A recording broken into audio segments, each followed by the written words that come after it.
All right, guys, here we go. Today we're going to talk about, we're going to read the book Spoon.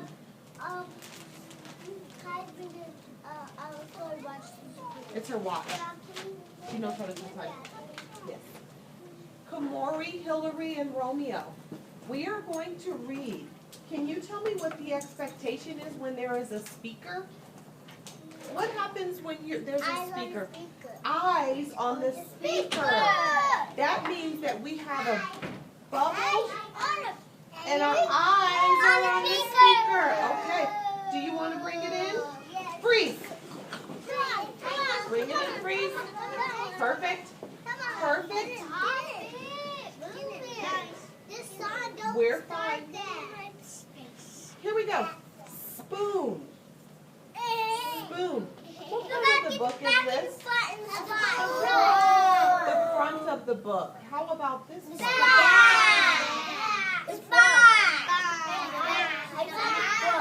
Now, tell me, the author is the person that did what? Wrote the book. And the illustrator is the one that... So the author is Amy Krauss Rosenthal and Scott Magoon. Scott Magoon. All right, here we go. Here we go. Spoon. This is Spoon. Micah, did you wash your hands?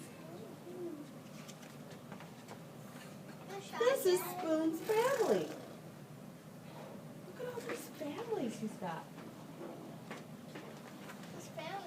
On Sundays, Spoon goes to visit his Aunt Silver. He has been on his very best behavior here. She is very fancy and proper. Goodbye, darling. Ta-ta. At bedtime, Spoon likes to hear the story about his adventurous great-grandmother who fell in love with a dish and ran off to a distant land. Lately, though, Spoon has been feeling blue. What's wrong? Asked his mother. You look a little bent, out of shape. What shape is Spoon's? What shape is this right here? It's a circle. So Spoon's is a circle. Circle? Nothing, mumbled Spoon. It's just that I don't know. All my friends have it so much better than me. Like Knife. Knife is so lucky. He gets to cut. He gets to spread. I never get to cut or spread. Yes, Knife is pretty spiffy that way, isn't he?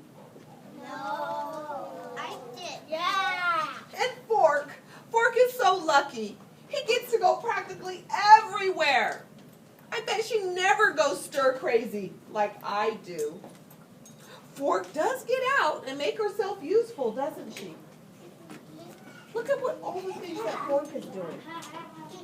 Oh, what is Knife gets to cut the cheese, and Fork gets to eat the salad, and Fork gets to poke the steak. What does Spoon get to do, guys? Nothing. And chopsticks. They're so lucky. Everyone thinks they're cool and exotic. No one thinks I'm cool or exotic. Those chopsticks are something else, aren't they? Who has chopsticks? Me. What are chopsticks? Not me. Lip gloss. Lip gloss. No, chopsticks are two sticks that you eat. If you are in like Asia or China, you can eat with chopsticks. Me.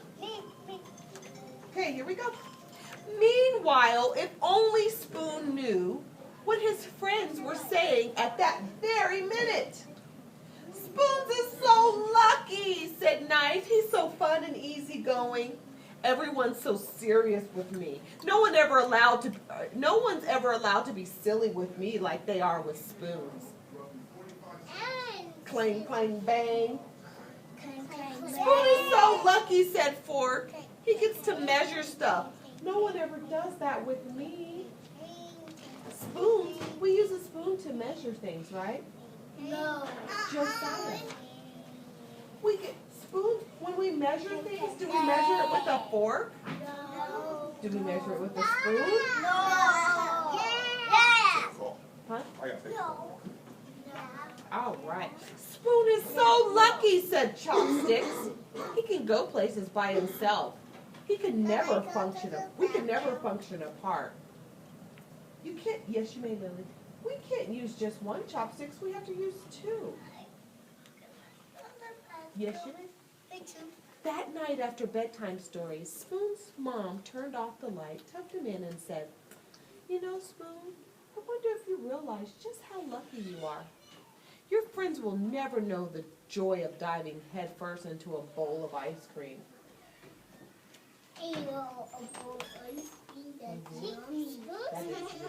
Spoons can do that, exactly. That's because They never know what it feels like to cling against the side of a cereal bowl, because spoons can do that. They'll never be able to twirl around in a mug or relax in a hot cup of tea.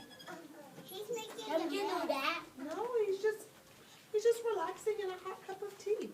Spoon hadn't thought of it that way before. He lay awake in bed for a long time. His mind was racing. He felt so alive. Yes. My mom have those shoes. Okay. There was only one thing to do. I can't sleep. Come on, come snuggle. Come Spoon. And so he did. He snuggled with his mom and dad. He spooned him. Sweet dreams. So can you tell me all of the things that Spoon can do? Let's raise our hand. Tell me. We can raise our hand, but we don't need to yell me. We just raise our hands, and when we're picked, we get a turn to speak, right? Yeah. Dasan, what can spoons do? Hmm? Try to sleep. No. What can you do with a spoon? How about that? Is that easier? No, Marie.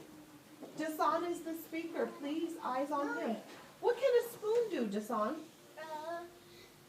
The spoon. The spoons eat cereal. Josiah. Josiah, what can a spoon do? It can get above ice cream. He can jump headfirst into a bowl of ice cream. Nathaniel, what can spoons do? Bang on stuff. He can cling, clang, clang on stuff. Kai, what can spoons do? Pick up cereal. Now, let's switch gears. What can a fork do? What can a fork do? Eat. Show me good sitting, girls. Eat. Celia, what can you do with a fork? Eat. Eat. Eat. Eat what?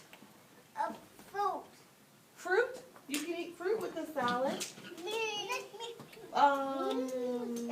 Romeo, what can you eat with a fork? You eat with a cereal. Do you eat cereal with a fork? No. You can twirl spaghetti with this fork. Yeah. Yeah? What can a knife do? Let's switch gears again. What can a knife do? Kamori. Kamori's got her hand raised. She's the speaker. She did it, and they can do it. Yep. Jasir, what can a fork do? Giovanni and Josiah? Jasir's the speaker. Eyes on him, please. Spaghetti. We can cut our spaghetti with a fork. Yes, certainly. Zach. That's what the spoon did. Can you put that away, please? Thank you. You can put it away for me, please. Thank you. We can cut things with our fork. So, a spoon has a special job. He eats cereal. He is a good tool for eating ice cream. Put it away. Can you put that away, please, right there? Trinity, go put it in the trash, please, and thank you. cool things. I love you. I love you too, my littles. Okay, guys. I love you too. I love you too.